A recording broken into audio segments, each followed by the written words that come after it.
Les titres principaux des partis politiques disent que l'urbanisation est inférieure à la norme en Éthiopie.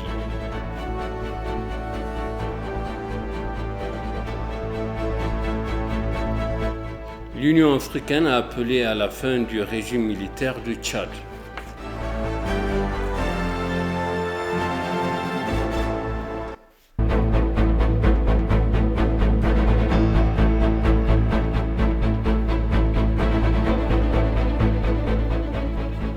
Bienvenue chers téléspectateurs sur EBC, c'est moi Zalal Amourkan avec le journal. Le Premier ministre Abiy Ahmed, dans un message publié sur sa page de médias sociaux, a déclaré aujourd'hui « Nous avons partagé l'iftar de Ramadan avec mes frères et sœurs syriens proches de l'Éthiopie. » Il a dit que l'incident nous rappelle la glorieuse histoire des premiers jours de l'islam lorsque nos ancêtres ont reçu des parents proches et des compagnons du prophète Mohammed. Autant je suis fier de cette merveilleuse et belle histoire, nous voulons que notre peuple prête attention à nos frères et sœurs humanitaires et religieux, en particulier la jeune génération, a-t-il dit. Cette situation, comme par le passé, réaffirme notre ferme désir et notre conviction de vivre dans l'amitié, l'amour et la paix avec la nation et les peuples musulmans, a-t-il dit.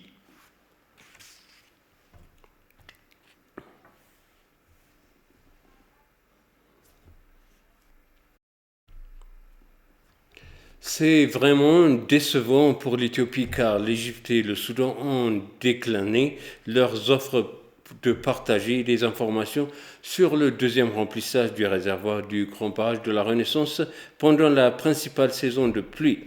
Les deux pays, l'Égypte et le Soudan, affirment qu'ils seront confrontés à des graves vulnérabilités si l'Éthiopie poursuit son action unilatérale en l'absence d'un accord que l'Éthiopie juge inutile.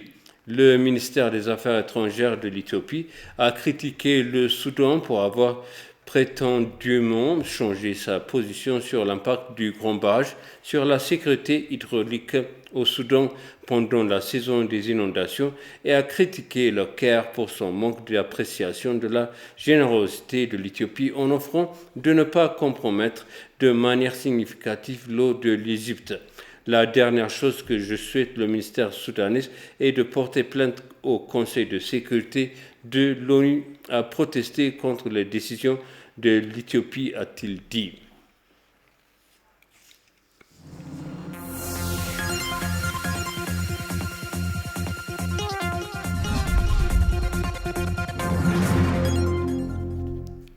Les partis politiques éthiopiens pour les prochaines élections nationales affirment que le développement des infrastructures et d'urbanisation sont inférieurs à la norme dans le pays. Ils ont fait leurs remarques lors du débat pour les 6 élections générales sur le développement des infrastructures fondamentales et l'urbanisation. Tesfaye Oldemikael nous présente les détails. Les partis politiques éthiopiens prêts pour les prochaines élections nationales ont tenu des délibérations sur l'intensification des infrastructures et urbanisation. Ils disent que le développement des infrastructures et l'urbanisation sont inférieurs à la norme dans le pays. Bien que l'on sache que les centres urbains sont la source de 60% de l'économie du pays, ils ont oublié le développement des citadins. Comme on le sait déjà, la structure du gouvernement dans les villes était sans représentant. Il est basé sur l'appartenance ethnique, la langue et la race, et les villes ont été administrées avec des cadres et des personnes nommées par la politique. De ce point de vue, l'élection qui était de loin meilleure était l'élection de 2005. Les citadins ont répondu à 100% de leurs désintérêts à l'EPRDF. En attendant aujourd'hui, le Parti de la prospérité a suivi une mauvaise voie similaire. Dans la propriété du gouvernement, les institutions de développement des infrastructures nous créeront de grandes relations dépendantes avec les investisseurs de la nation. Et sur la base des institutions, nous travaillerons également au transfert de propriété aux institutions privées. Nous apporterons en même temps un soutien dans des conditions spéciales aux professionnels, entrepreneurs et consultants éthiopiens et nous capitaliserons en conséquence de manière dynamique la capacité de conception et de construction du pays. étant donné que les partis politiques ont également insisté sur la corruption et la mauvaise administration qui se sont brutalement prolongées dans les villes. Quand on observe sérieusement si le développement des villes, d'une part, la propriété du foncier urbain, les baux fonciers et le cadastre urbain est conforme ou non à la Constitution, c'est un obstacle pour agrandir les villes et profiter aux citadins pour une meilleure croissance. C'est plutôt réconfortant la mauvaise administration et n'a pas interconnecté les citadins et les ruraux. Et nous pensons qu'il est limité avec uniquement des extensions de parcs industriels. Vous avez dit jusqu'à présent qu'il y avait des criminels qui cachaient du pétrole. Alors, où ces personnes sont-elles punies par le tribunal? Aujourd'hui, les habitants d'Addis Abeba mènent des vies misérables. Donc, pour notre part, il n'y a personne, un administrateur, qui arrête ces pépins à travers la ville. La représentante du Parti pour la prospérité a pour sa part déclaré que son parti entreprenait diverses réformes radicales pour restructurer les villes. Un chercheur en sciences politiques et expert en relations internationales à l'université de Derredawa, Surafel Guetaroun, a exprimé la nécessité de prendre des cartes électorales et de participer activement à la 6e élection générale. Le chercheur a en outre appelé les partis politiques à jouer un rôle dans la réalisation d'un consensus national pour aider et élargir l'espace politique de la nation. L'Éthiopie s'apprête à organiser les 6e élections générales le 5 juin 2021.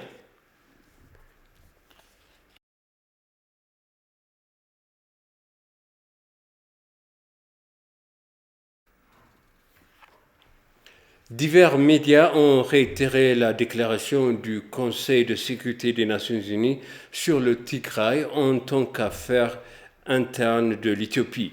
Le Conseil a récemment publié sa déclaration après avoir effectué un suivi approfondi. Suivons les détails. Il convient de rappeler que le Conseil de sécurité de l'ONU a publié un communiqué de presse concernant la situation au Tigray quelques jours auparavant, suite à la publication de la déclaration.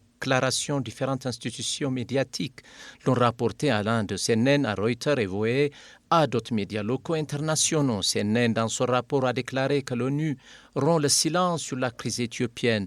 CNN est allé plus loin et a signalé la reconnaissance des efforts du gouvernement éthiopien pour fournir une aide humanitaire et pour fournir un accès humanitaire accru, citant la déclaration du Conseil. CNN a également déclaré que le Conseil avait demandé instamment au gouvernement éthiopien d'aider les opérations d'aide et de se conformer aux lois internationales pour rétablir la normalité en se référant à la déclaration publiée. Reuters a rapporté pour sa part affirmant que le Conseil de sécurité des Nations Unies, pour la première fois, se déclare préoccupé par le Tigray éthiopien.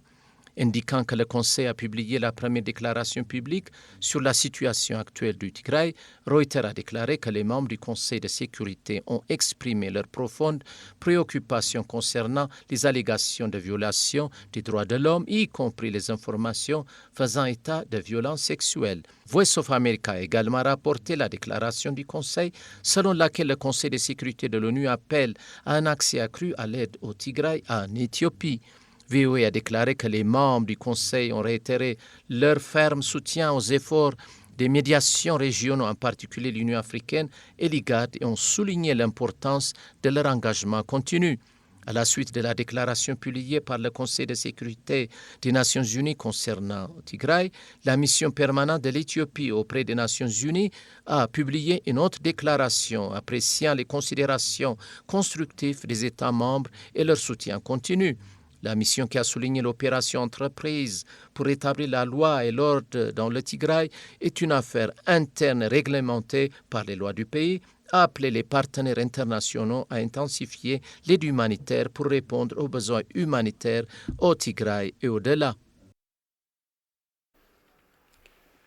Le ministère du Commerce et de l'Industrie a déclaré que l'Éthiopie avait obtenu 2,4 milliards de dollars américains de son objectif de générer 2,9 milliards de dollars américains du commerce extérieur au cours des 9 derniers mois.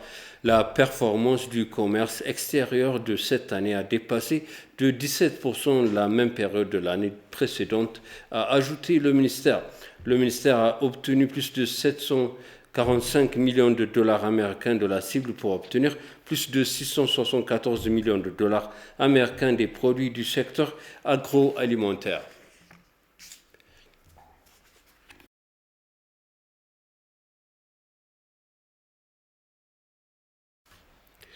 Projet d'investissement d'un capital de 4,4 milliards de birrs dans l'État de Sidama dans la canalisation au cours des 8 derniers mois. Ce projet a créé des emplois pour plus de 50 000 personnes à temps appris. BT Yared nous présente les détails. La construction de l'hôtel Hilton Resort est l'un des projets en cours de l'État de Sidama sur 3 000 hectares de terrain avec une dépense de 2 000 milliards de birrs. Binyam Ngoussé, chef de projet de l'hôtel Hilton Resort, a déclaré que le projet crée des emplois pour les résidents des localités.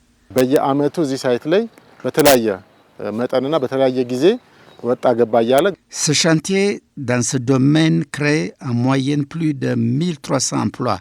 Devenu pleinement opérationnel, ce projet peut créer des centaines d'emplois permanents et temporaires supplémentaires. Greenmark Herbs, une société internationale qui investit dans l'agriculture dans l'État de Sidama, produit 11 types de plantes et les exporte sur le marché européen. Le directeur général Takalin Barada a pour sa part déclaré que le volume des exportations de la société à l'étranger augmentait actuellement. Le volume d'exportation de nos produits augmente chaque année. Ainsi, nous avons exporté 220 tonnes de produits en 2019 contre 2013 tonnes précédentes en 2018. L'État de Sidama attire des sociétés d'investissement de premier plan dans les secteurs de l'agriculture, de la construction et des services. Le commissaire aux investissements de l'État de Salim Messa a noté que les 4,4 milliards de projets d'investissement sous licence avaient créé plus de 50 000 emplois au cours des 8 derniers mois dans l'État de Sidama. ካፒታላቸውን ይዘው ወደ ክልላችን የሚመጡ ባለሀብቶች ቶሎ ብለን አገልግሎት እየሰጠናቸው ለማህበረሰቡ የስራ ዕድል በተለይ ለወጣቱ Nous offrons des services aux investisseurs étrangers qui viennent dans notre région. Ils créent des emplois pour les jeunes de la région. Ainsi, ils ouvrent des dizaines de milliers d'emplois permanents et temporaires au cours des 8 derniers mois respectivement. Sur la base des données dont nous disposons, nous avons autorisé des projets qui ont enregistré plus de 4,4 milliards de beurre. Une société étrangère démarrera également bientôt ses activités à Ouassa. La commission d'investissement identifie les terrains d'investissement et prépare des cadres juridiques pour stimuler le climat d'investissement dans l'État de Sidama. Et pour conclure le journal, l'Union africaine a appelé à la fin de la régime militaire du Tchad dont le président a été tué par des rebelles. L'armée a immédiatement annoncé que les fils d'Idriss Déby dirigeraient un conseil militaire pendant 18 mois avant la tenue des élections. L'organe de sécurité de 15 membres de l'Union africaine a discuté sur la situation jeudi, mais a attendu après les funérailles de Déby vendredi pour publier sa déclaration. Selon la Constitution, le président du Parlement devrait prendre les relais en cas de décès du président et organiser de nouvelles élections.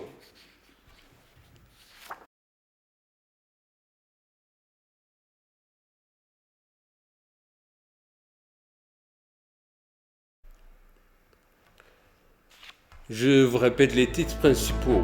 Les partis politiques disent que l'urbanisation est inférieure à la norme en Éthiopie.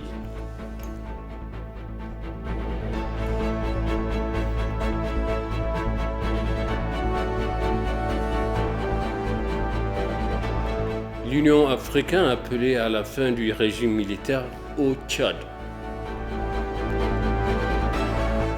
Chers téléspectateurs, ainsi s'achève le journal. Merci de nous avoir suivis. Excellente suite de programmes.